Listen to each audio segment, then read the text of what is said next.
পারবেন কেবল একজন, তাও আমার অনুমতি নিয়ে। আমার অনুমতি ব্যতীত কোন নবী, কোন রাসূল আমি রবের কাছে বান্দার পক্ষে সুপারিশের সুযোগ পাবে না। আল্লাহ পাক কোরআনের মধ্যে বলেছেন, ইয়াউমা ইয়াফিরুল মারউ মিন আখিহি ওয়া সাহিবাতিহি ওয়া বানিহি। অর্থাৎ কিয়ামতের মাঠ এমন একটি সময়, এমন একটি স্থান যেখানে বান্দা নিজেকে বাঁচানোর জন্য দিক বেদিক ছুটতে থাকবে। আর ঠিক সেই মুহূর্তে বান্দা এমন একজনকে তালাশ করবে, এমন একজনকে পাওয়ার জন্য চেষ্টা করবে যে কিনা এই বিপদ থেকে বান্দাকে বাঁচাতে পারে। সেই বান্দাদের মধ্যে আমি আপনি সকলেই থাকব। আমার বন্ধুগণ, আল্লাহ পাক রব্বুল আলামিন কোরআনের সেই কথাটাই বলছেন। আল্লাহ পাক রব্বুল আলামিন বলছেন, মান যাল্লাযী ইয়াশফাউ ইনদাহু ইল্লা বিইযনিহি। এমন কোন ব্যক্তি আছে, এমন কোন সত্তা আছে, কে আছে এমন যে হাসরের ময়দানে আমি আল্লাহর পারমিশন ব্যতি রেখে, আমি আল্লাহর অনুমতি না নিয়ে বান্দার জন্য সুপারিশ করতে পারবে? কেউ পারবে না। ইয়ালামু মা বাইনা আইদিহিম ওয়া মা খালফাহুম ওয়া লা ইয়াশফাউনা ইল্লা লিমান ইরতাদা ওয়া হুম মিন খাশিয়াতিহি মুশফিকুন। আল্লাহ তো তিনি যিনি তোমার সামনে এবং পেছনে সমস্ত খবর রাখেন, সব জানেন। সুতরাং সে আল্লাহর অনুমতি ব্যতি রেখে, সে আল্লাহর পারমিশন ব্যতি রেখে, আল্লাহর সন্তুষ্টি ব্যতীত কেউ বান্দার জন্য সুপারিশ করতে পারবে না। তবে আল্লাহ যার ব্যাপারে পারমিশন দিবেন, অর্থাৎ যার ভিতরে আল্লাহর ভয় থাকবে, কেবল তিনি সুপারিশ প্রাপ্ত হবেন। প্রিয় বন্ধুগণ আমার, নবীজি মুহাম্মদ রাসূলুল্লাহ সাল্লাল্লাহু আলাইহি ওয়াসাল্লাম এই সুপারিশ নিয়ে বিশাল একটা হাদিস বলেছেন। এই হাদিস নিয়ে আমি আলোচনা করেছিলাম। আজকে বাকি আলোচনাগুলো করার চেষ্টা করব ইনশাআল্লাহ। তার আগে গত জুমার কিছু কথা আজকে সংক্ষিপ্ত আকারে নোট করছি। বান্দা যখন, অর্থাৎ আমরা সব মানুষগুলো মিলে হাসরের ময়দানে এমন একজনকে খুঁজব যে আমার জন্য সুপারিশ করতে পারবেন, ঠিক না? আমরা সকলে মিলে সিদ্ধান্ত নিয়েছি আমরা যাব আদম আলাইহিস সালাতু সালামের কাছে। আদম আলাইহিস সালামের কাছে ব্যাপারটা খুলে বললে উনি বলবেন, লাস্তু হুনাকুম, আমার পক্ষে সুপারিশ করা সম্ভব নয়। তো কার কাছে যাব? হযরত আদম আলাইহিস সালাম পরামর্শ দিলেন, তোমরা নূহ আলাইহিস সালামের কাছে যেতে পারো। নূহ আলাইহিস সালামের কাছে আসতে পড়ে তিনিও বলবেন, লাস্তু হুনাকুম, আমার পক্ষে সম্ভব নয়। তাহলে কার কাছে যাব? তিনি বলবেন, তোমরা হযরত ইব্রাহিম আলাইহিস সালামের কাছে যেতে পারো। ইব্রাহিম আলাইহিস সালামের কাছে আসতে পড়ে তিনিও বলবেন, লাস্তু হুনাকুম, আমার পক্ষে সুপারিশ করা সম্ভব নয়। তাহলে আমরা প্রশ্ন করব, আমরা কার কাছে যেতে পারি? হযরত ইব্রাহিম আলাইহিস সালাম পরামর্শ দিলেন, তোমরা তাহলে যেতে পারো হযরত মূসা আলাইহিস সালামের কাছে। মূসা আলাইহিস সালামের কাছে আসতে পড়ে তিনিও বলবেন, ইন্নী লাস্তু হুনাকুম, তোমাদের আজকে কাজের জন্য আমি কোন প্রকার এই বিপদের মধ্যে, এই যে সুপারিশের ব্যাপারটা নিয়ে তোমরা আমার কাছে আসলে, আমি হতে পারে মূসা কালিমুল্লাহ, হতে পারে আমি আল্লাহ পাকের পয়গম্বর, সব ঠিক আছে, কিন্তু তারপরেও আমি মূসা তোমাদের জন্য আজকে কিছুই করতে পারলাম না, পারবো না। ওয়ায়াযকুরু খাতিআতুহু আল্লাতী আসাবা কাতালাহু নাফসা, তিনি নিজের একটা অপরাধের কথা স্মরণ করবেন। আমরা প্রশ্ন করলাম গত জুমায়, ঠিক এই পর্যন্ত আলোচনা হয়েছিল, তারপরে আলোচনা হয় নাই। তারপর থেকে বলছি, মূসা আলাইহিস সালাম যখন বলবেন আমি তোমাদের জন্য কোনো প্রকারের সুপারিশ করতে পারছি না, তখন আমরা প্রশ্ন করব, আমরা এই পর্যন্ত সবার কাছে গিয়েছি, কেউ পারে নাই, আপনি পর্যন্ত চলে আসলাম, ও মূসা কালিমুল্লাহ, আপনিও বলতে লাগছেন পারবেন না, তাহলে পরে এই বিপদ থেকে উদ্ধার করতে পারবে কে? তার পরিচয়টুকু আমাদেরকে দিয়ে দেন। মূসা আলাইহিস সালাম বলবেন, তাহলে পরে আমার মনে হয় আল্লাহ পাক রব্বুল আলামিন পৃথিবীতে একজন পয়গম্বর পাঠিয়েছেন, রাসূল পাঠিয়েছেন, যার নাম হলো হযরত ঈসা। আল্লাহ পাক ঈসাকে রূহুল্লাহ বানিয়েছেন। ফু দিলে পরে অনেক কিছু তার হয়ে যায়। তোমরা চাইলে পরে হযরত ঈসা আলাইহিস সালামের কাছে যেতে পারো। তিনি বলেছেন, ওয়ালাকিন ইউতুব ঈসা আব্দুল্লাহি ওয়া রাসূলুহু ওয়া রূহুল্লাহি ওয়া কালিমাতুহু ক্বালা ফায়াতুনা ঈসা। তোমরা চাইলে পরে ঈসা আলাইহিস সালামের কাছে যেতে পারো। তা তিনি আল্লাহ পাক তাকে আব্দুল্লাহ এবং ওয়া রাসূল বানিয়েছেন। ওয়া রূহুল্লাহি ওয়া কালিমাতুহু, আল্লাহ তার কথা শুনতেন এবং তার ফুয়ের মধ্যে আল্লাহ বারাকা দান করেছিলেন। সুবহানাল্লাহ। তিনি চাইলে পড়ে এমনকি মৃত মানুষকেও ফু দ্বারা জীবিত করে ফেলতেন। সুবহানাল্লাহ পড়েন। এত শান, এত মান আল্লাহ পাক ঈসা আলাইহিস সালামকে দিয়েছেন। তোমরা তার কাছে যাও। মূসা আলাইহিস সালামের কথা শুনি আমরা সকলেই হাসরের মাঠে হযরতে ঈসা আলাইহিস সালামের কাছে এসে উপস্থিত হব। কথা বুঝতেছেন? আমার দিকে খেয়াল করবেন, আপনাদের চেহারা থেকে মনে হচ্ছে কিছুই বুঝতেছেন না। আমরা ঈসা আলাইহিস সালামের কাছে এসে বলবো, ইয়া ঈসা আনতা রাসূলুল্লাহ ওয়া কালিমাতুহু আলকাহা ইলা মারইয়াম ওয়া কালিমতান নাসা ফিল মাহদি। ও মূসা, ও ঈসা, আপনি হলেন আল্লাহর রাসূল। কার রাসূল? কথা বলেন, আল্লাহর রাসূল। ওয়া কালিমাতুহু আলকাহা ইলা মারইয়াম ওয়া কালিমতান নাসা ফিল মাহদি। আপনি ধুলনা থাকা অবস্থায় আপনার মা এবং মানুষদের সাথে সরাসরি কথা বলেছেন। এই পাওয়ারটুকু আল্লাহ পাক আপনাকে দিয়েছেন। সুবহানাল্লাহ পড়বেন না? পৃথিবীতে আসার পরে ছোট্ট শিশু অবস্থায়, একদম নবজাতক অবস্থায় কোনো বাচ্চা কথা বলতে পারে? হইতার না, লাদাফো হাতা হইতার না। পৃথিবীতে 4জন শিশু দুলনা থেকে, অর্থাৎ লেদা অবস্থায়, শিশু অবস্থায় কথা বলেছে। কজন? 4জন কথা বলেছে। তোর মধ্যে একজনের নাম হলো হযরতে ঈসা আলাইহিস সালাম। হযরতে ঈসা আলাইহিস সালামের বাবা আছে? উত্তরণ না, বাবা নাই। ঈসা আলাইহিস সালাম মায়ের নাম হচ্ছে মরিয়ম আলাইহিস সালাম। নাম কি? মরিয়মের বিয়ে হয় নাই। কি হয় নাই? বিয়ে ছাড়া সন্তান লাভ করেছে। আল্লাহ পাক রব্বুল আলামিন বিয়ে ছাড়া সন্তান দেওয়ার ঘটনা পৃথিবীতে কেবল একটাই করেছেন। কয়টা? এবং দ্বিতীয়বার আর হবে না, একটাই করেছেন। মরিয়ম আলাইহিস সালাম বিবাহ না হওয়ার পরেও যখন সন্তান লাভ করেছে, তখন স্বাভাবিকভাবে ভালো করে খেয়াল করুন, বর্তমান ওই সময় পরিস্থিতিটাকে বর্তমানের সাথে একটু হিসাব করে মিলাবেন, মগজ থেকে উত্তর দিবেন, ব্রেন থেকে উত্তর দেন।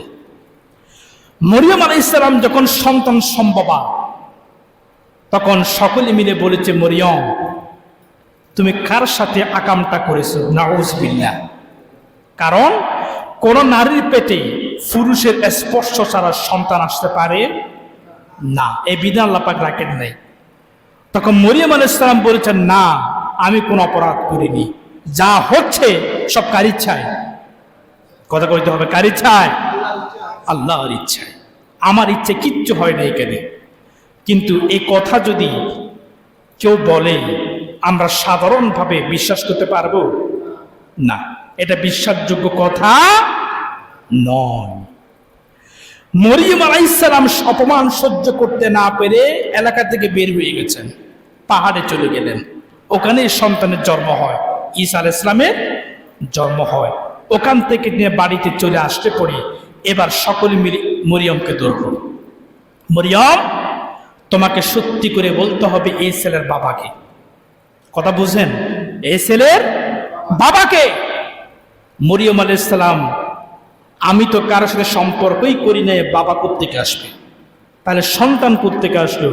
বলছে আমি জানি না। কে জানে? ও যে আসছে তারে জিগাও। সুবহানাল্লাহ পড়েন না? যে আসছে, ওয়া কালিমাতুহু আলকাহা ইলা মারইয়াম, মরিয়ম আলাইহিস সালামকে আল্লাহ পাক ইলহাম করেছেন যে তোমাকে কোনো প্রশ্ন করলে পরে তুমি সরাসরি বাচ্চার দিকে পাঠিয়ে দিবে। সুবহানাল্লাহ পড়বেন না? মরিয়ম আলাইহিস সালামকে যখন প্রশ্ন করলো এই সন্তান তুমি কোথায় পেয়েছো, মরিয়ম আলাইহিস সালাম বললেন এই সন্তান কোত্থেকে পেলাম কিংবা কে দিল, আমি হাজারটা বললেও তোমরা বিশ্বাস করবে না। তার চাইতে ওই সন্তানকে যে জিজ্ঞেস করো তার বাবাকে, সমস্ত প্রশ্ন তাকে গিয়ে করো। এখন উপস্থিত জনতা বলতে লাগলো, ছোট্ট বাচ্চা দুনিয়ায় কয়েকদিন হলো, সে কি কথা বলতে পারে? পারিব না? হ্যাঁ, মরিয়ম যখন এমন কথা বলে, লোকেরা বলতে লাগে ছোট বাচ্চা তো কথা বলতে পারে না, তার থেকে কি জিজ্ঞেস করবো? মস্কারা করো। মরিয়ম আলাইহিস সালাম বললেন, আমি বলেছি তোমরা যাও। এখন কথায় পেরে উঠতে না পেরে কয়েকজনের সিদ্ধান্ত না, আচ্ছা ঠিক আছে, যেহেতু বলতেছে গিয়ে দেখলো তার অসুবিধা নাই, দেখি না। যখন নাকি তারা ওই ধুন্নার কাছে গিয়ে জিজ্ঞেস করলো, এই ছেলে তোমার পিতৃ পরিচয় কি, তোমার বাবাকে? তখন তাৎক্ষণিকভাবে তিনি উত্তর দিলেন, ইন্নী আব্দুল্লাহি ওয়া রাসূলুহু। সুবহানাল্লাহ। আমার বাবা নাই, তবে মনে রাখবি আমি এই জামানার পয়গম্বর, আমি আল্লাহর গোলাম এবং এই জামানার রাসূল হিসেবে আমি পৃথিবীতে প্রেরিত হয়েছি। সুবহানাল্লাহ। ধুলনা থাকা অবস্থায় কথা বলেছে হযরতে ঈসা আলাইহিস সালাম। তখন মানুষের আশ্চর্য হয়ে গেল, কি ব্যাপার, কি ব্যাপার? ছোট্ট বাচ্চা কথা বলতে পারে না, অথচ এখন কথা বলা শুরু করে দিয়েছে। নিশ্চয় এটা সাধারণ কোনো ব্যক্তি নয়, অসাধারণ একজন ব্যক্তি যাকে আল্লাহ পাক অলৌকিক কিছু দান করেছেন। সুতরাং তারা সকলেই মেনে নিল। তবে একটা জায়গায় গিয়ে আপত্তি তাদের থেকে গেছে। সেটা কি? তারা বলতে লাগলো বাবা ছাড়া সন্তান হয় না, তাদের আপত্তি। আপনি মানতে পারবেন কথাটা? মানতে পারবো না। তবে আমরা বিশ্বাস করি যিনি নাকি মা এবং বাবা উভয়জন ছাড়া দুনিয়াতে মানুষ তৈরি করতে পারে, তার পক্ষে বাবা ছাড়া সন্তান দিতে অসুবিধা আছে? কথা বলেন না, আসেনি? মা এবং বাবা ছাড়া সন্তান তিনি দুনিয়াতে দেন নাই, মানুষ দেন নাই। আদম এবং হাওয়া, আদম এবং হাওয়া আলাইহিস সালাম, আদমের বাবা আসেনি? আসে না?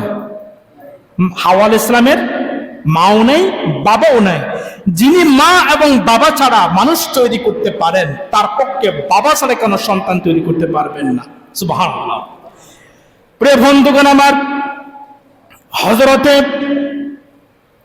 ঈসা আলাইহিস সালামকে আমরা সকলেই বলবো যে ঈসা, আল্লাহ পাক রব্বুল আলামিন আপনাকে আব্দুল বানিয়েছেন, রাসূল বানিয়েছেন এবং ধুলনা থাকা অবস্থায় আপনি কথা বলেছেন। পৃথিবীতে এই ফু ধারা আপনি অনেকগুলো কাজ করেছেন। অর্থাৎ কোন মানুষ যদি রোগী অবস্থায় রোগ নিয়ে হযরতে ঈসার কাছে আসতেন, তাহলে পরে তিনি শুধুমাত্র একটা ফু দিলে পরে তাৎক্ষণিক রোগটা ভালো হয়ে যেত। সুবহানাল্লাহ। এই বরকত আল্লাহ পাক আপনাকে দান করেছে। সুতরাং আপনার শানের মধ্যে আল্লাহ পাক অনেকগুলো বরকত দান করেছেন। এই বরকতের উসিলা দিয়ে আল্লাহর কাছে আপনি একবার গিয়ে বলুন, ইশফা' লানা ইলা রাব্বিকা। ও ঈসা আলাইহিস সালাম, আল্লাহর কাছে গিয়ে আপনি আমাদের জন্য একবার মাত্র সুপারিশের আবেদন করুন, একবার সুপারিশের আবেদন করুন। নবী বলতে লাগলেন হযরত ঈসা আলাইহিস সালাম বলবেন, লাস্তু হুনাকুম, আমিও পারবো না। কেন পারবেন না? কারণ আমার পিছনে একটা সমস্যা আছে, একটা মামলা আছে। ওই মামলা যদি আল্লাহ পাক আমারে ধরে ফেলেন, তাহলে আমি নিজেকে নিয়ে ব্যস্ত হয়ে পড়ব। কারণ আল্লাহ পাক রব্বুল আলামিন দেখলাম, ইন্না রাব্বি ক্বাদ গাদিবাল ইয়াউম গাসবান লাম ইয়াগদুব ক্বাবলাহু মিসলা ওয়া লাম ইয়াগদুব বা'দাহু মিসলা। আজকে রব্বুল আলামিনকে যেই পরিমাণ রাগের অবস্থায় দেখতে পাচ্ছে, গোসা হয়ে আছেন আল্লাহ, এর আগে কোনোদিন এত গোসা হইতে দেখি নাই। আবার মনে হয় না আজকের পরে কোনোদিন আল্লাহ পাক এরকম গোসা হবেন। অতএব আল্লাহ পাক যে রাগান্বিত অবস্থায় আছেন, গোসা অবস্থায় আছেন, আমি ওই গোসার সামনে গিয়ে আল্লাহর কাছে কোনো কিছু বলতে সাহস পাচ্ছি না। সুবহানাল্লাহ। কেন? আপনার পিছুটান কি? ও ঈসা আলাইহিস সালাম, আপনি কোন কারণে আল্লাহর কাছে গিয়ে কথা বলতে পারবেন না? ঘটনা কি? ঈসা আলাইহিস সালাম বলবেন, আমার একটা সমস্যা। কি? আল্লাহ দুনিয়াতে আমারে পাঠালেন রাসূল হিসেবে। কি হিসেবে? কথা বলেন। রাসূল বানিয়ে। মানুষদেরকে আমি বলেছিলাম আমার বাবা নাই, কিন্তু আমি আল্লাহর রাসূল। কিন্তু মানুষেরা আমাকে বলেছে আমার বাবা নাকি আল্লাহ। নাউযুবিল্লাহ। আমাকে বলেছে আমার বাবাকে, অর্থাৎ আমাকে আল্লাহর সন্তান বলেছে। এটা নিয়ে খ্রিস্টানেরা, বর্তমান যারা খ্রিস্টান আছে, তারা ঈসা আলাইহিস সালাম অনুসারী, নাসারা যাদেরকে বলা হয়, তারা দাবি করছে ঈসা আলাইহিস সালামের বাবা স্বয়ং আল্লাহ। নাউযুবিল্লাহ পড়ে। আমরা কি বিশ্বাস করি এ কথা? কথা বলতে হবে, ইমান সাফ করে ফেলুন। আল্লাহর কোন সন্তান, কথা বললে কোন সন্তান, আল্লাহ পাক বলেন কোরআনের মধ্যে বলছেন, কুল হুয়াল্লাহু আহাদুন আল্লাহুস সামাদ লাম ইয়ালিদ ওয়া লাম ইউলাদ ওয়া লাম ইয়াকুল লাহু কুফুয়ান আহাদ। অর্থ হচ্ছে কি, আল্লাহ পাক হযরতে মুহাম্মদ রাসূলুল্লাহ সাল্লাল্লাহু আলাইহি ওয়াসাল্লামকে উদ্দেশ্য করে বলছেন, নবী, খ্রিস্টানেরা যে কথাগুলো বলতো তার জবাবে আপনি বলে দেন, কুল হুয়াল্লাহু আহাদ। ও নবী, আপনি বলুন আমি আল্লাহ এক, আল্লাহুস সামাদ, আমি আল্লাহ অমুখাপেক্ষী, বান্দার দিকে তাকাতে হয় না, আমার কোনো জিনিসের প্রয়োজন হয় না, আমার প্রয়োজন বলতে কিছুই নাই, কারো মুখাপেক্ষী আমি আল্লাহ নই। এবং লাম ইয়ালিদ, আমি কাউকে জন্ম দেইনি, ওয়া লাম ইউলাদ, আমাকেও কেউ জন্ম দেয়নি। অর্থাৎ আল্লাহ বলছেন আমার কোনো সন্তান নাই, এবং আমার কোনো মা বাবা ভাই বোন মানুষদের যা কিছু থাকে, আমি আল্লাহর এসবের কিছুই, কথা বলেন, কিছুই নেই। অর্থাৎ তোমরা ঈসাকে আল্লাহর সন্তান বানিয়েছো, ঈসাকে আল্লাহর পুত্র বলেছো। মনে রাখবে আল্লাহ পাক বলছেন লাম ইয়ালিদ ওয়া লাম ইউলাদ, আমি কোন সন্তান জন্ম দেই নাই, আমার কোন সন্তান নেই, এবং আমি আল্লাহর কোন মা বাবা বলতে কিছুই, সাফ করে ফেলুন, কিছুই নেই। হযরতে ঈসা আলাইহিস সালাম বললেন, কিন্তু এরপরেও আমি হাজার বার বুঝালাম আমার বাবা বলতে কেউ নেই, আমার বাবা নেই, আমার আল্লাহ আমার বাবা নন, তিনি আমার রব, আমার আল্লাহ। এরপরে মানুষরা বাড়াবাড়ি করে আমাকে মেরে ফেলতে চেয়েছিল। আল্লাহ আমার আসমান নিয়ে আসছেন, তিনি কিন্তু এখনো জীবিত আছেন। এখনো কি আছেন? জীবিত আছেন। বলছেন আল্লাহ পাক আমাকে উঠিয়ে এনেছেন এখানে, কিন্তু এই যে মানুষ একটা ঝামেলা করে ফেলল, আল্লাহ পাক দুনিয়াতে, এগুলো কিন্তু আকাইদের ভিতরে কিছু কথা বুঝতে একটু কষ্ট হবে, যে আল্লাহ আমার দুনিয়াতে পাঠালেন মানুষকে আকীদা ঠিক করার জন্য, আল্লাহর প্রতি ঈমানটা ঠিক করার জন্য, কিন্তু মানুষেরা আমাকে পাওয়ার পরে আর একটা ভ্রান্ত আকীদার মধ্যে ডুবে গেল। এতে আমার কোনো দোষ নাই, কিন্তু আমি তো আমার দায়িত্ব পালন করতে গিয়ে করেছি, কিন্তু আল্লাহর দৃষ্টিতে একটা প্রশ্ন তৈরি হয়ে গেল। এটা আমার কোনো অপরাধ নাই, কিন্তু তারপর আল্লাহ পাক যদি বলেন, ও ঈসা, তোমারে পাঠালাম আমার রুবুবিয়্যত, আমার ওয়াহদানিয়্যত, আমি আল্লাহর আকীদা স্পষ্ট করে মানুষকে পরিচয় তুলে দেওয়ার জন্য, কিন্তু মানুষেরা তো তোমাকে আমার পুত্র বানিয়ে দিল, কেন? বুঝেন নাই? কেন বানালো? আমার আল্লাহ যদি আমার সামনে এই প্রশ্ন করে বসে করিয়ে দেয়, আমি জবাব কি দিব? কিন্তু এই প্রশ্ন ঠিকই করা হবে, এই প্রশ্ন ঠিকই করা হবে। তখন হযরতে ঈসা আলাইহিস সালাম বলবেন, আয় আল্লাহ, দুনিয়াতে যাওয়ার পরে আমি একটিবারের জন্য বলি নাই আমি আল্লাহর সন্তান, আমি বারবার বলেছি আনা আব্দুল্লাহ ওয়া রাসূলুহু, আমি আল্লাহর গোলাম ও তার রাসূল। আমার বাবা বলতে কেউ ছিল না, আমি বারবার বলেছি, তারা মানে নাই।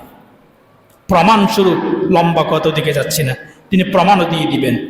এখান থেকে মুফাসসিরে কেরামগণ, উলামায়ে হাক্কানীগণ নোট করেছেন একটা কথা, শিখে রাখুন। কথা প্রসঙ্গ বলে দিচ্ছি। বললেন, আজকাল কোন একজন বুজুর্গ ব্যক্তিকে নিয়ে আমরা যে ব্যবসা করি, যে গুনার কাজে লিপ্ত হয়ে যায়। মনে করুন, আমাদের দেশের মধ্যে অনেক মাজার আছে না? কথা কোন মাজারের মধ্যে সেজদা করা কি জায়েজ?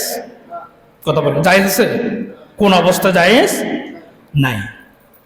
মাজারের ভিতরে যিনি শুয়ে আছেন, উনি কি কখনো বলেছেন সিজদা করতে? বলেছেন? বলেন নাই। উনি তো আল্লাহর ওয়ালি, আল্লাহর বন্ধু। এই জন্য তো আল্লাহ পাক তাকে যুগশ্রেষ্ঠ আল্লাহর ওলি বানিয়ে এত সম্মান তাকে দিয়েছেন। কিন্তু আমরা সম্মান দেখাতে গিয়ে বেয়াদবি করে বসলাম, শিরিক করে বসলাম। তখন ওই যে ওনার মাজারের মধ্যে সিজদা হচ্ছে, সিজদা কেন হচ্ছে, এটার জন্য আল্লাহ পাক ওনাকে একটি প্রশ্ন করবেন। তুমি তো সারা জীবন ইবাদত করেছো, আমি আল্লাহ তোমার উপর সন্তুষ্ট হয়েছিলাম, কিন্তু তোমার মাজারে গিয়ে আমার বান্দা কেন সিজদা করলো? উত্তর দাও। মামলা ঠিকই পেয়ে যাবেন, তবে তিনি উত্তর দিতে পারবেন। তিনি বলবেন, আল্লাহ, আমি জীবনে একটিবারের জন্য শিরিক করতে বলি, আমি বলি নাই, আমি নিষেধ করেছি, কিন্তু আমি যখন মৃত্যুবরণ করলাম, কবরের মধ্যে যখন চলে আসলাম, ওখান থেকে তো আমি আর কিছুই করতে পারি না। এই ক্ষমতা তুমি বান্দাকে দাও। বুঝাইতে পারি নাই। মাজারের ভিতর যিনি শুয়ে আছেন, উনি ওখান থেকে কোনো আদেশ কিংবা নিষেধ করতে পারতেছেন? যদি ক্ষমতা দিতেন, তাকে টাপ্পর লাগিয়ে দিতেন। বেয়াদবি কার সাথে করস? আল্লাহ, তুমি তো আমার সে শক্তি দাও নাই, বলতে পারি নাই, আমি কিন্তু নিষেধ করেছিলাম। শিরিকের পক্ষে আমি আল্লাহর ওলি কখনো ছিলাম? এই কথা বলে তিনি বেঁচে যাবেন। বেঁচে যাবেন কে? আমরা। যে সেজদা করলো সে আটকে পড়বে, কারণ এটা আদালত। আল্লাহ পাক সমস্ত বিষয় স্পষ্ট করে দিবেন, সব সামনে পরিষ্কার করে দিবেন। কথা হয়েছিল ঈসা আলাইহিস সালামের কথা, মনে আছে তো? ঈসা আলাইহিস সালাম বলবেন, এই যে আল্লাহর কাছে একটা প্রশ্ন তৈরি হয়ে গেল, যার কারণে লাস্তু হুনাকুম, আমি কোনো কথা আল্লাহর সামনে গিয়ে বলতে পারবো না। এবার প্রশ্ন হবে, তাহলে বলবেটাকে? এই বিপদের মধ্যে আমাদেরকে সাহায্য করবেন কে? বিপদ থেকে উদ্ধার কে করবেন? তখন ঈসা আলাইহিস সালাম বলবেন, আমি জানি, আমার মনে হয় একজনই আছে, তিনি ছাড়া কারো পক্ষে সম্ভব নয়। সুবহানাল্লাহ। প্রশ্ন করবেন, তিনি কে? তিনি বলবেন, ওয়ালাকিনতু মুহাম্মাদান আবদান গফারাল্লাহু লাহু গুফিরাল্লাহু লাহু মা তাকদ্দামা মিন যামবিহি ওয়া মা তাআখারা ফায়াতুনি। তখন হযরত রাসূল করিম বলতে লাগলেন, ঈসা আলাইহিস সালাম পরামর্শ দিবে, তোমরা মুহাম্মদ ইবনে আব্দুল্লাহ ওয়া রাসূলিহি, আল্লাহর কাছে মুহাম্মদ সাল্লাল্লাহু আলাইহি ওয়াসাল্লামের কাছে চলে যাও। তিনি হয়তো পারবেন। কেন পারবেন? কারণ রব্বুল আলামিন তাকে এমন একটা মর্যাদা দিয়েছেন তার জীবনের মধ্যে, আগে কিংবা পরে যতগুলো ভুলভ্রান্তি হয়েছিল সমস্ত গুনাহগুলো আল্লাহ পাক মাফ করে দিয়েছে। সুবহানাল্লাহ। তার আমলনামার মধ্যে, আমাদের আমলনামার মধ্যে যে একটা পিছুটান রয়েছে, আমাদের আমলনামার মধ্যে যে একটা সংকোচ রয়েছে, আল্লাহ পাক নবী মুহাম্মদ কেমন বেশি পবিত্র রেখেছেন, যে পবিত্রতার মধ্যে ওই রকম কোন পিছুটান, এরকম কোন সমস্যা আল্লাহ পাক একটিবারের জন্য থাকতে দেন নাই। সুবহানাল্লাহ। নবী মুহাম্মদের জীবনের মধ্যে এমন কোন গুনাহ বলতে এমন কোন পিছুটান পাবেন না যেগুলো নবীদের মধ্যে ছিল। যেমন আদম থেকে ঈসা আলাইহিস সালাম পর্যন্ত প্রত্যেকই একটা একটা সমস্যা বের করেছে, কিন্তু মুহাম্মদ রাসূলুল্লাহর জীবনে এরকমও কোনো সমস্যা নেই। কি আছে? নেই।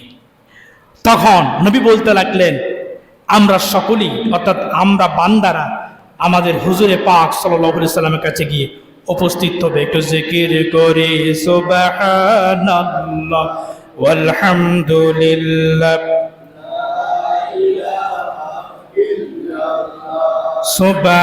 সুবহানাল্লাহ ওয়ালহামদুলিল্লাহ। তুমি বাঁচাও, তুমি মারো, অবিরত ক্ষমা করো, ধরার যে যান তাকে ধরো, ধরার যে যান তাকে ধরো, তোমার মুঠোয় সবই আল্লাহ, সুবহানাল্লাহ ওয়ালহামদুলিল্লাহ,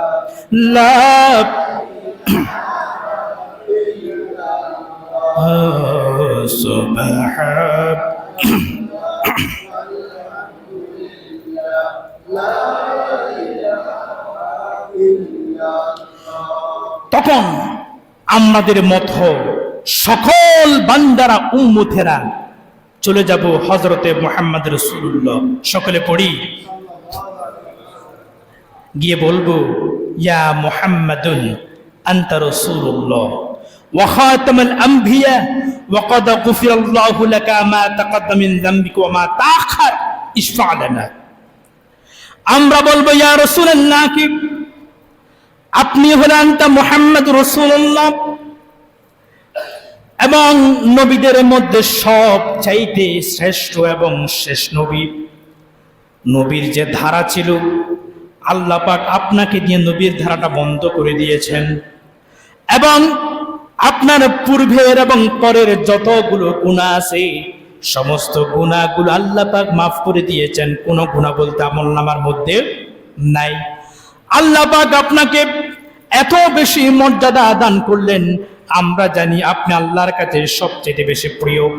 ও আমার আল্লাহর বান্দারে মুহাম্মদ রাসূলুল্লাহ, এই পর্যন্ত আমরা সকলের কাছে গেলাম, আপনি যদি বিদায় করে দেন তাহলে আমাদের যাওয়ার কোনো আর স্থান আছে? নাই। কারণ কার কাছে যাব? প্রত্যেক নবী তার পরের জনকে দেখিয়ে দিল, আপনি ফিরিয়ে দিল কোন নবীর কাছেও দিতে পারবেন না। কোন নবী আমরা পেলাম না, আর পাবো না। ও নবী, আপনি যদি আজকে আমাদেরকে বিদায় করে দেন, আপনি যদি আমাদেরকে তাড়িয়ে দেন, যাওয়ার কোন স্থান আমাদের মধ্যে থাকবে না। ও আল্লাহর নবী, আল্লাহ পাক আপনাকে এত মর্যাদা দিলেন, সব কিছু ছেড়ে দিয়ে আপনি রব্বুল আলামিনের কাছে ইশফা লানা ইনদা রাব্বিক, আপনি আমাদের জন্য আল্লাহর কাছে একবারে সুপারিশ করে দিন। ও নবী, একবার সুপারিশ করুন। নবী বলতে লাগলেন, মানুষেরা আমার কাছে বারবার করে আবেদন করবি, আমিও দয়াল নবী, মায়ার নবী, তাৎক্ষণিক মায়ার মধ্যে পড়ে যাব।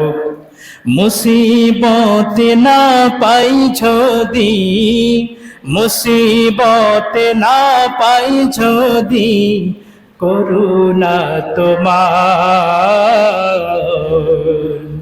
কবরে হাসরে কি হবে আমার, কবরে হাসরে কি হবে আমার। আছি গো ডুবে আমি পাপেরি সাগরে, না জানি কি হবে ওপারে হাসরে। আছি গো ডুবে আমি পাপেরি সাগরে, না জানি কি হবে ওপারে হাসরে। তোমারি সুপারিশ বিনে, তোমারি সুপারিশ বিনে কেমনে হব পার। কবরে হাসরে কি হবে আমার, কি হবে আমার। আমরা বলবো আর নবী কার কাছে যাব আমরা? আপনি আমাদের একমাত্র শেষ ভরসা, আপনি ছাড়া কোনো বিকল্প আমাদের বুদ্ধি নাই। আমার নবীজি বলতে লাগলেন, যেই মাত্র কথাগুলো বলবো, ফায়াস্তাযিনু আলা রাব্বি ফি দারিহি ফায়াযানু লি আলাইহি ফাইযা রাআইতুহু ওয়াকাতু সাজিদান। আমি রব্বুল আলামিনের সামনে চলে যাব। আমার আল্লাহ পাক রব্বুল আলামিন আরশ আজিমের কুরসির উপরে বসে থাকবেন, ভিতরে রুমের ভিতরে বসে থাকবেন। আমরা তো ঘরের বাইরে। আমি নবীজি আল্লাহর দরবারে গিয়া দরজার সামনে গিয়ে বলবো, আয় আল্লাহ, আমি কি ভিতরে আসতে পারি? আপনার সাথে একটু কথা প্রয়োজন আছে, কথা বলতে হবে। ফায়াস্তাযিনু আলা রাব্বি ফি দারিহি ফায়ুযানু লি আলাইহি। আমি আল্লাহ পাক রব্বুল আলামিনকে পারমিশন চাইব। আল্লাহ পাক বলছেন, নবী আপনি ভিতরে আসেন। যেই মাত্র আল্লাহ পাক আমাকে ভিতরে প্রবেশের মধ্যে সুযোগ করে দিবেন, অনুমতি দিয়ে দিবেন, আমি রব্বুল আলামিনের দরবারে চেয়ারের সামনে গিয়ে যখন দাঁড়াবো, আল্লাহর চেহারায় আমি অনেকগুলো রাগ দেখতে পাবো। ওই রাগের সামনে আমি মুহাম্মদ রাসূলুল্লাহকে সাল্লাল্লাহু আলাইহি সাল্লাম কোনো কথা বলার সাহস পাবো না, কথা বলতে পারবো না। তবে আল্লাহ পাকের রাগকে কিভাবে কমাতে হবে, আল্লাহ পাক সেই জ্ঞান আমাকে দান করেছে। সুবহানাল্লাহ। আল্লাহ পাকের গুসাকে কমানোর জন্য, রাগটাকে কমানোর জন্য আমি মুহাম্মদ রাসূলুল্লাহ সাল্লাল্লাহু আলাইহি ওয়াসাল্লাম আরশ আজিমের সামনে গিয়ে ওয়াকাতু সাজিদান, আমি রব্বুল আলামিনের আরশ আজিমের সামনে গিয়ে, কদমের ঠিক সামনে গিয়ে তাৎক্ষণিক সেজদায় পড়ে যাব। সুবহানাল্লাহ পড়বেন না? আল্লাহ পাকের রাগ কমানোর জন্য একমাত্র মাধ্যম সেজদা। সুবহানাল্লাহ পড়বেন না? এই জন্য আল্লাহর কাছ থেকে যদি কোনো কিছু আদায় করতে চান, নীরবে নিবৃত্তে আল্লাহর কদমে সেজদায় পড়ে যাবেন। আল্লাহ পাক সেজদাকে বেশি পছন্দ করেন। কার জন্য? কথা বলেন, কার জন্য? আল্লাহ সেজদা পছন্দ করেন। অর্থাৎ আমার নবীজি এসে আল্লাহর কদমে সেজদায় পড়ে যাবেন। এই সেজদার দিকে আমার আল্লাহ পাক রব্বুল আলামিন অপলক দৃষ্টিতে তাকিয়ে থাকবেন। হাদিসের মধ্যে আসছে, আল্লাহ পাক তখন কিছু বলবেন না, সেজদার মধ্যে নবীজিকে রেখে দেবেন। কতদিন রাখবেন? দুনিয়ার হিসেবে হইতে পারে 50,000 বছর। কত বছর? 50,000 বছর সম পরিমাণ নবীজি সেজদার মধ্যে পড়ে থাকবেন। এবার আল্লাহ পাকের রাগটা কমবে। কমার পরে এবার বলবেন, ফায়াদানি উনি মাশাআল্লাহ আইয়াদানি ফায়াকুলু ইরফা মুহাম্মদ ওয়া কুল তুসমা। আল্লাহ পাকের রাগটা কমে আসার পর আল্লাহ পাক নবীকে বলবেন, ইয়া মুহাম্মদ ইরফা মুহাম্মদ, আমার বান্দা, আমার নবী, আমার হাবিব, ইরফা, আপনার মাথা তুলুন। কি হয়েছে আপনার? এত কান্নাকাটি করতেছেন কেন? সেজদার মধ্যে পড়ে গেলেন কেন? কোনো কথা নাই, বার্তা নাই, কি হয়েছে? ওয়াকুল, আপনি বলুন, তুসমা, আমি শুনবো। সুবহানাল্লাহ পড়বেন না? এতক্ষণ পর্যন্ত কোন নবী আসার সাহস পাচ্ছে না, আর আমার নবীদের যাওয়ার পরে আল্লাহ পাকে রাগটা কমালেন। তারপর বললেন, আল্লাহ পাক নিজ থেকেই বলতে লাগলেন, ইয়া মুহাম্মদ ইরফা, আপনার মাথা তুলুন, ওয়াকুল, এবং বলুন, তুসমা, আপনার কথা আমি আল্লাহ শুনবো। ব্যাপারটা বুঝেন নাই আপনারা? কোনো ছোট কথা নয়, বিশাল কথা, অনেক ভারী একটা কথা, গুরুত্বপূর্ণ একটি কথা। শুধু এখানে শেষ নয়, আল্লাহ পাক আবার বলবেন ওয়াসফা তুশফাউ। আচ্ছা, নবীজি কেন আসলেন জানেন না আল্লাহ? নাকি নবীকে বলতে হবে? বলার দরকার আছে? মনের খবর কে জানেন? আল্লাহ জানেন। ওয়াসফা, ও নবী আপনি সুপারিশ করুন, আপনার সুপারিশ আমি শুনবো। আমি আর একটু ক্লিয়ার করলে বুঝবেন। আপনার কলিজার টুকরা সন্তান আপনার কাছে কে আবদার করতে গেল, আপনি রাগ করে আছেন, শুনবেন না কোনো কথা। আপনার রাগ দেখে আপনার আদরের সন্তান ব্যাট করে কেঁদে ফেললো। আচ্ছা, এই কান্না আপনি সহ্য করতে পারবেন? কি র ভাই, ওনারা বেগুন বাফয়ন্দন অনে আয় আমার তো কিছু নাই হাইলে অনার বুঝতে লাগবেন হতাগান অনর ফোয়াসি আর অনেক খেয়াল করেন না, বুঝিবেন তো? আপনার সন্তান যদি আপনাকে সামনে গিয়ে কেঁদে ফেলে, আপনি সহ্য করতে পারবেন? এমন কান্না করতেছে, আপনার কলিজা ছিঁড়ে যাচ্ছে। এখন আপনি বললেন আব্বা থামো, হয়েছে, কি বলবা বলো, তারপরেও কাঁদে, কথা নাই। আচ্ছা, সন্তান কি চাই আপনি কিছু হলে বুঝেন না? বাবা তো বুঝেন তো। এবার আপনি বলেন আচ্ছা তো কি লাগবে, হসো না আব্বু কি লাগবে বলো, দিব, তারপরেও কাঁদে, কথা কয় না। আচ্ছা তুমি যা চাইবা সব দেব, এরপরও কাঁদে। আপনি এবার আপনার রাগ যতই থাকো সবগুলো পানি হয়ে আপনি আপনার সন্তানকে বুকের মধ্যে টেনে সুমা দিয়ে কথা বলবেন না? আপনি চাইবেন আমার ছেলে আর যেন না কাঁদে।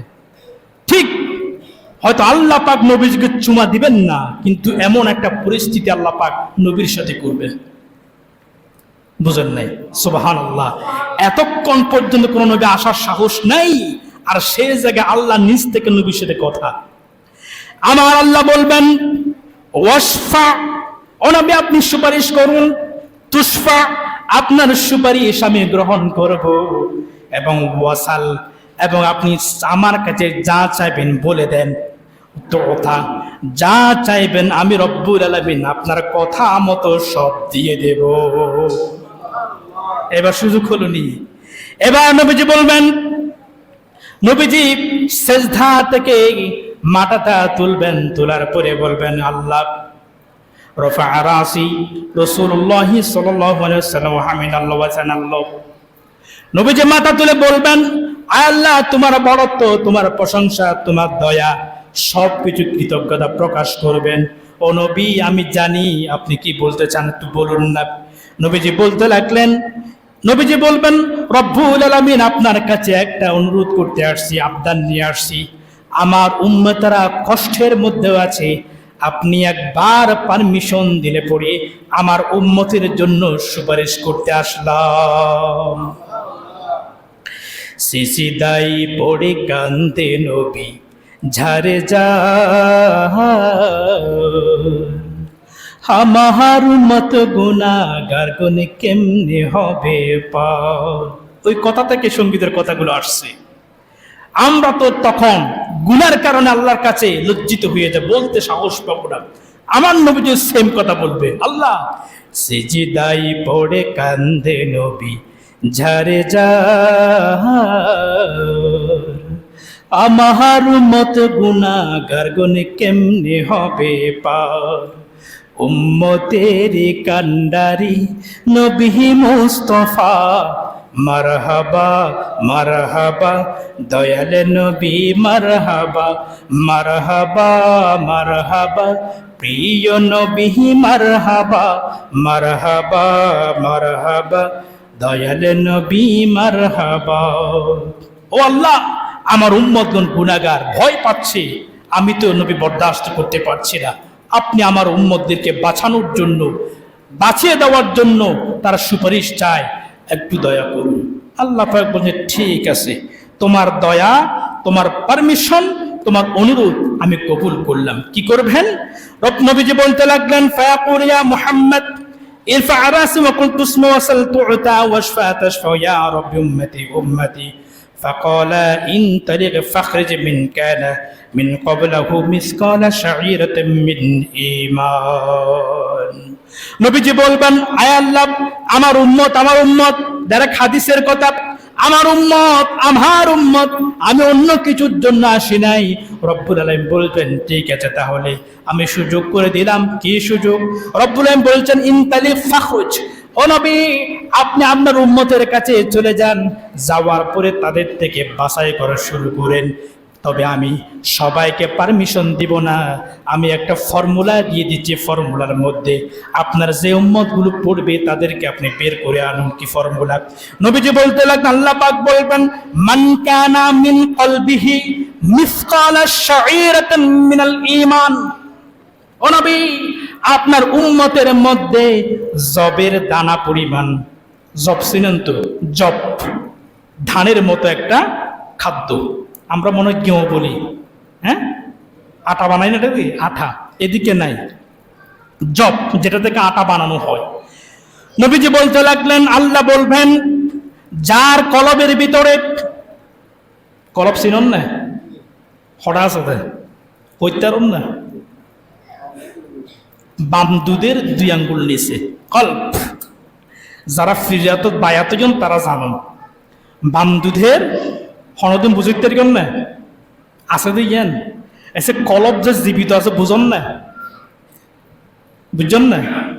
যাদের কলব জীবিত, কলবটা নড়াচড়া করে, আর যারা জীবনেও নড়াচড়া করতে বুঝেন নাই, কলব মৃত, জীবিত করতে হবে। মরা কলব নিয়ে খবর যাবেন, কলব দুঃখ আছে, জিয়াতা কলব খবর যাবেন, কলের সুখ আছে। এবার জিয়াতা না মরা চিন্তা করি সঙ্গে। আচ্ছা, নবীজি বলতে লাগলেন, যাদের অন্তরের ভেতরে, কলবের ভেতরে জবের দানা পরিমাণ ঈমান আছে, আল্লাহ পাক তাদের জন্য সুপারিশ করতে পারমিশন দিয়ে দিবেন। সুবহানাল্লাহ। এবার নবীজি এই সুযোগটা নিয়ে, পারমিশনটা নিয়ে উম্মতের কাছে, উম্মত হয়ে গেছে কি? এবার সকলে দাঁড়াও, আমি দেখব কার কার অন্তরের ভিতরে, কলবের ভিতরে জবের দানা পরিমাণ ঈমান আছে। সময় চলে যাচ্ছে না, শেষ করে দিচ্ছি। জবের দানা পরিমাণ ঈমান ডেকে ডেকে নিয়ে আসবে, আর নবীজি বুঝতে পারবেন। এটা কেমনি বুঝতে পারবেন? তাও হাদিসে আছে সবইটাই। নেওয়ার পরে এবার নবীজি বলবেন, হাই রে, অল্প সংখ্যক মুসলমান ইমানদার বাঁচাতে পারলাম, অনেক উম্মত এখনো মাটির মধ্যে পড়ে আছে। নবীজি তাদেরকে ছেড়ে যেতে চাইবেন, কিন্তু আল্লাহ তো অনুমতি দিয়েছেন এই পরিমাণ, বাকিরা তো আটকে গেছে, কি করব? না, আবার আল্লাহ নবীজি আল্লাহর দরবারে হাজির, আবার সেজদায়, সুবহানাল্লাহ পড়েন, আবার কোথায়? সেজদায়। সেজদায় পড়ে আবার কান্না, ও নবী, কি হয়েছে আপনার? মাথা তুলুন, সমস্যা কি? কি? ও আল্লাহ, আপনি বলেন, কি চান বলেন, আমি দেব আপনারে। ইশফা তুশফা ওয়াসাল তুরতা, বলুন কি চান, দিয়ে দেব। ও আল্লাহ, আপনি যেটা দিয়েছেন এটা দিয়ে উম্মত নিয়ে আসছি, কিন্তু হয় নাই তো, অনেক উম্মত পড়ে আছে, আমি তাদেরকে ফেলে কেমনে জান্নাতে যাই? পারবো না তো। তাহলে আল্লাহ আরেকটু দেন না। সুবহানাল্লাহ। আচ্ছা ঠিক আছে, তাহলে দিচ্ছি। ফাখরুজ মিন কানা মিন ক্বাবলিহি মিসকালা যাররাতিন খারদালা, যাদের অন্তরের ভিতরে সরিষার দানা পরিমাণ ঈমান পাবেন, তাদেরকে নিয়ে আসুন। ওনারা খুশি নয়, মন ফাল্লার তো সুবহানাল্লাহ কি গরজে হইবেন তা না? নবী আবার উম্মত আরেকটা পাইছি, কি? যাদের অন্তরে সরিষার দানা, তারা দাঁড়াও, সরিষার দানা পরিমাণ ঈমান থাকবে, দাঁড়িয়ে যাও, নিয়ে আসবে বেশি বেশি। হচ্ছে না তো, আরো অনেক, আবার ফেরত আসবেন, আবার সেজদায়। আল্লাহ বলবেন, ও নবী, কি চান? দিলাম তো। ও আল্লাহ, এখনো অনেক উম্মত ওখানে আটকে আছে, হয় নাই তো, আমি তাদেরকে ছেড়ে যাব না, তো কি চান বলুন? আরেকটু চাই। ঠিক আছে, ফাখরুজ মান কানা মিন কলবিহি মিসকালা হাববাতিন খারদালা, সরিষার দানার থেকেও ছোট অনুপরিমাণ একখানা করি যারা তুন ঈমান আছে, তাদেরকে নিয়ে আসেন। যান নবী, এদেরকেও নিয়ে যাবেন, এদেরকেও নিয়ে আসবেন। তারপরেও নাই, এখনো নবী খুশি হতে পারতেছেন না। এবার আবার আসবেন, আবার সেজদায়। আল্লাহ পাক আবার বলবেন, উঠেন, কি হয়েছে আপনার? 3বার দিলাম তো। ও আল্লাহ, এখনো বহু পড়ে আছে, তো কি চান বলুন, আর কি দিতে পারি? ও আল্লাহ, যারা জীবনে একবার কালিমা পড়েছে, লা ইলাহা ইল্লাল্লাহ মুহাম্মাদুর রাসূলুল্লাহ বলে নাই, এটাও লাগবে না, শুধু লা ইলাহা ইল্লাল্লাহ জীবনে একবার বলেছে আর বলে নাই, এমন উম্মতকেও আমি ফেলে রেখে যেতে পারবো না। আল্লাহ পাক বলবেন, ও নবী, আপনি বড় মহত্বের পরিচয় দিলেন, দয়ার পরিচয় দিয়ে দিলেন, তাহলে শুনে রাখুন, কাজটা আপনাকে আর করতে হবে না। আমি আমার জাতের কসম করে বলছি, আমার আল্লাহ নিজের জন্য কসম করে বলছি, এই কাজটা আপনাকে করার দরকার নাই। আপনার পক্ষ থেকে আমি রব যে কালিমাতুল লা ইলাহা ইল্লাল্লাহ একবার বলেছে, আমি রব্বুল আলামিন তাকে জাহান্নামের মধ্যে আর দিতে পারবো না। অর্থাৎ পৃথিবীর সমস্ত মুসলমান ওই আল্লাহর নবীর সুপারিশের কারণে সবাই জান্নাতি হয়ে যাবে। সুবহানাল্লাহ পড়ুন। এরপরে নবীজি মুহাম্মদ রাসূলুল্লাহ মিছিল আকারে সমস্ত উম্মতদেরকে নিয়ে নবীজির সামনে, আমরা সবাই পেছনে, এবার নারে তাকবীরের স্লোগান তুলে জান্নাতের দরজার সামনে গিয়া নবীজি ফিতা কাটবেন, দরজা খুলবেন, নবী আগে ঢুকবেন, তার পিছে পিছে কারা? অন যাবেন না? যাবেন না? যাবেন তো কেঙ্গো যাবেন রে? ওই তো দুদিন জাল্লা দিলে না, কেমন যাইম বুঝো? এটা যাইব না? না, কিছু ফর্মুলা আছে না নাই? নবীর ইতাআত, সুন্নতের উপর আমল, কোরআন হাদিসের ভিত্তিতে আমল। আপনি যদি নবীর ইতাআত করতে পারেন, আমল করতে পারেন, আল্লাহর নবীজির সুপারিশ আপনার জন্য বরাদ্দ। ওয়া আখির দাওয়ানা আলহামদুলিল্লাহি রাব্বিল আলামিন। আসসালামু আলাইকুম ওয়া রাহমাতুল্লাহ। সুন্নাত পড়ে নেন।